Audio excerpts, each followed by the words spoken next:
Once we enter the day, these are some basic things we have to do. Number one, let us now make a niyyah of fasting. Number one, siyam, fasting. Of course, if someone has a shar'i valid excuse, they are exempt, meaning illness, elderly age, menstruation, postpartum situation after the delivery, baby's delivery, the bleeding time and all that. Nifas is called.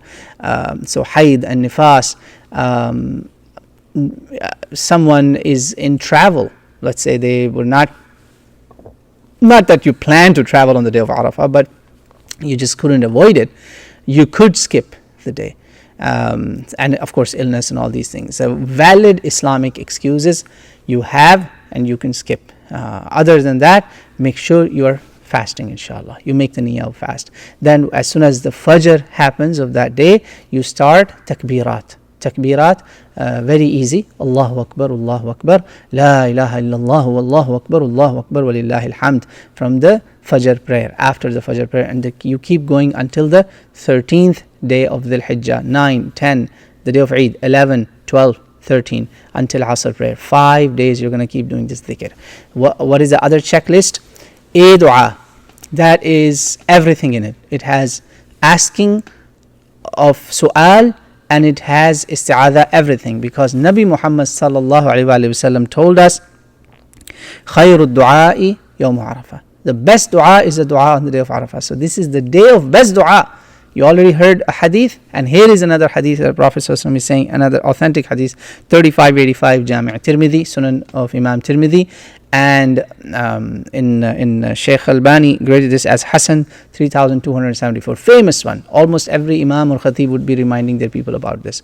Best dua is the dua on the day of Arafah. So this is the day we cannot ignore our dua list, inshallah, and make sure you include others. But the dua Prophet ﷺ told us does not sound like a dua. La ilaha illallah wahdahu la sharika lahu, lahul mulku wa lahul hamdu wa huwa ala kulli shay'in qadir. No God but Allah. He is the one.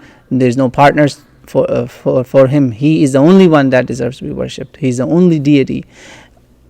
Praises belong to him. All the praise and thanks belong to him, and he is capable of all things. When you say he is capable of all things, he does everything. Everything is in his qudra, in his control. Allahu Akbar. All your dua are inclusive in it. This is the best dhikr. So I recommend you say this few times and then make your dua. Say this few times, then make your dua. Maybe 3 times, then make dua. 1 or 2 times, 3 times, then make your dua. The personal dua, which is, oh Allah, I ask you of this. Oh Allah, I ask you of this. Or I seek your protection from this. I seek your protection from shaitan, from hasad. Like Qul a'udhu bi rabbil falaq. You can keep saying the Istiyadha from the Surah Falaq and Surah Nas, and there is many dua that you can find in Fortress of the Muslim, Hisnul Muslim, and other books of Adhkar, Al-Adhkar from Imam al-Nawawi, and Al-Kalim al-Tayyib from Imam Ibn al-Qayyim al-Jawziyah. These are the books that I have, Alhamdulillah. Al-Kalim al-Tayyib and Hisnul Muslim are the ones that are very good with these dua, and they are graded ahadith, sahih ahadith, most of them, and Imam Nawawi also. Wherever you find the word Allahumma inni a'udhu bika, oh Allah, I seek your protection, your shelter, all those ad'iyah with istiyadha, get those. All the ad'iyah that Prophet ﷺ taught us from Allahumma inni as'aluka, I ask you, su'al, I ask you of this, I ask you of that, those. And istiyadha. So inni as'aluka, inni a'udhu bika. Keep doing this, and maybe toward the end of the day conclude your day with this kalima again, La ilaha illallah wahdahu. Prophet said, this is the best dua, wa khayru ma qultu ana wan nabiyyuna min qabli. The best dua that me and prophets of Allah before me have said. Again, listen to the whole hadith. The best dua is the dua of day of Arafah, and the best of all of this that me and the prophets of Allah before me have said is this: La ilaha illallah wahdah la sharika lah, lahul mulk. Kingdom belongs to him. He's the only one to be worshipped. There's no partners to him. Kingdom belongs to him. He's the king of all kings. All praises belongs to him, and he is capable of all things. He's a controller of everything. These 5 things you say in this one dhikr. This is not a usual kalima. This has many other virtues beside Arafah also. This is the kalima that you say 10 times in the morning and 10 times in the evening every day. But on this day, Prophet said, prophets of Allah, this also tells us that prophets of Allah have also made Hajj. Many prophets of Allah, as Prophet told us in many ahadith. So my brothers and sisters, keep doing this in the morning, in the evening, in the middle of the day. Maybe every time you ask a dua, before your dua, after your dua, you get tired, take a break from asking your dua. You remember a special dua for someone, make that dua for someone. Remember, when you pray for someone, Allah will appoint an angel for you who will make dua for you. Allahu Akbar. Make dua for yourself and for others. That's why when you do it for others, actually it is a win-win. You get more blessings for asking for others. Allahu Akbar. Make dua for me, I'll make dua for you. Allahu Akbar. What a beautiful deal. And then you will have an angel and I will have an angel praying for us. What a deal. So let's make that deal, inshallah. You'll pray for me and I'll pray for you, inshallah ta'ala. And of course, include yourself and your families and your spouses and everybody, inshallah ta'ala. So this one, and then conclude your day with one istiyadha that Rasulullah ﷺ used to conclude his prayers with. So end of the day, Allahumma inni a'udhu biridaka min sakhatika wa bimu'afatika min uqubatik wa a'udhu bika minka la uhsi sana'an alayk anta kama athnayta ala nafsik. Oh Allah, I come under your refuge with your rida, with your happiness, under your rida, under your you being pleased with me. And I also come in your shelter from your anger, and under your pardoning from your accountability. And I come under your shelter, I come under your refuge. Oh Allah, I cannot get to your praise. You are as thou self. You are as yourself. I cannot get to your praise. No matter what I say in your praise, O Allah, it will never be enough. You are what you are, O Allah. La uhsi thana'an alayk anta kama athnayta ala nafsik. You are as you have praised thyself. As thyself is praiseworthy, I am no one. This declaration of ijaz, inkisar, tawadu' wal inkisar, humility, will inshallah get many of our du'as answered. Prophet ﷺ used to do it when he is tired in worship completely. It's like someone is done. You know how his feet would bleed, and then he would conclude this in the end. That shows that no pride should come that I've done something big today. No. This Istiyadha will negate everything. So remember, this is the day where su'al, asking, and Istiyadha, seeking shelter, will be answered. So if this gets answered, it has everything. So conclude your day with that, inshallah ta'ala. So having said that, so you all heard that this is the afdalul yawmi indallah. This is the most virtuous day in the eyes of Allah subhanahu wa ta'ala, is the day of Arafah, inshallah ta'ala. So I have, and on this day, brothers and sisters, I have a request to make, that make sure you do keep up your 5 prayers. Do not skip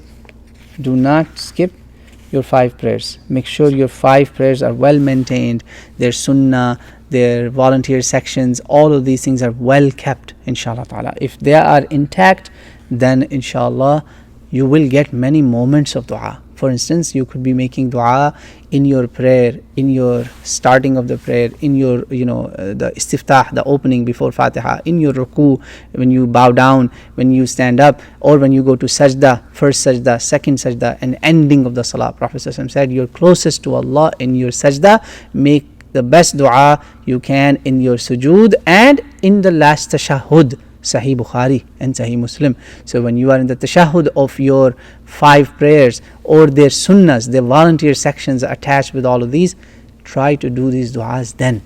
In the form, while you're in worship, while you're in salah, you do the worship of dua. Inshallah, when you are asking Allah while you're in prayer, whether it's volunteer prayer or the 5 mandatory sections of the salah, of 5 salah, it's a win-win, inshallah. The chances of acceptance are much higher. And the most valuable time is between adhan and iqama for all 5 prayers. So make sure in your homes adhan is called. Make sure iqama is called so that angels come pray behind you. Remember, when adhan and iqama both are called, Allah sends an army of angels from as far as the east and as far as the west who will pray behind you. Authentic hadith. When you call adhan and iqama. So you do that. And between the time, you must give at least 5 minutes, some minutes of gap between adhan and iqama. Why? Because dua is accepted between adhan and iqama. So use these moments on the day of Arafah so that our du'as will be accepted. So another beautiful moment after every salah. When you finish the salah, this is also a good time because an angel is making dua for you until you are there. Until you are there, until you don't say anything other than Allah's dhikr. Angel will be making dua for you. And imagine on the day of Arafah, an angel praying for you. Allahumma aghfir lahu, Allahumma arhamhu. Imagine, brothers and sisters, how your day of Arafah will become beautiful. Beautiful, inshallah ta'ala. So, and then Fajr. From Fajr to Duha. Between Adhan and Iqamah, all 5 prayers. Now we're going to start Fajr. From Fajr to Duha. From Fajr to the sunrise. Time of dhikr, time of acceptance of dua. Open the Fortress of the Muslim or Al-Kalim Tayyib or use other apps or called My Dua or Daily Dua. You will find so many dhikr and tasbeehat just between Fajr and sunrise. Try to do it then, inshallah. I know after suhoor and all that meal you may feel sleepy, especially if it's a day off for you. Please do not go to sleep until the sun rises and get busy in dhikr. And Allah subhanahu wa ta'ala will reward you of full Hajj and Umrah if you stay in dhikr until duha. Authentic hadith. This is also in books of Adhkar. You will find it there. So use this moment of acceptance of dua on the day of Arafah. Then from Dhuhr to Asr. Between Dhuhr and Asr, what's going to happen? Before Dhuhr and Asr, each time you call adhan and iqama, you have time of dua. In these prayers, you have time of dua. But a very exclusively special time, as-sa'atul istijaba, is from between Asr and Maghrib, the ending of the day. And remember, da'watul sa'im. There are 3 people whose dua Allah subhanahu wa ta'ala does not reject. Dua of a mazloom, an oppressed person, male or female, doesn't matter. The dua of father for his children. Father's dua in the hadith. Rasulullah, this hadith, he mentioned father's dua. And then he says the da'watul sa'im. Imagine the 2 you get. Parents and fasting, your dua will be accepted. And especially the ending moments, your dua will be answered. The ending of the day between Asr and Maghrib, that's the time when it's like the finish time, the finish line of the race. It's a race of going ahead of one another. Who will get closer to Allah subhanahu wa ta'ala first. May Allah give you and I tawfiq. So this is the day of Arafah.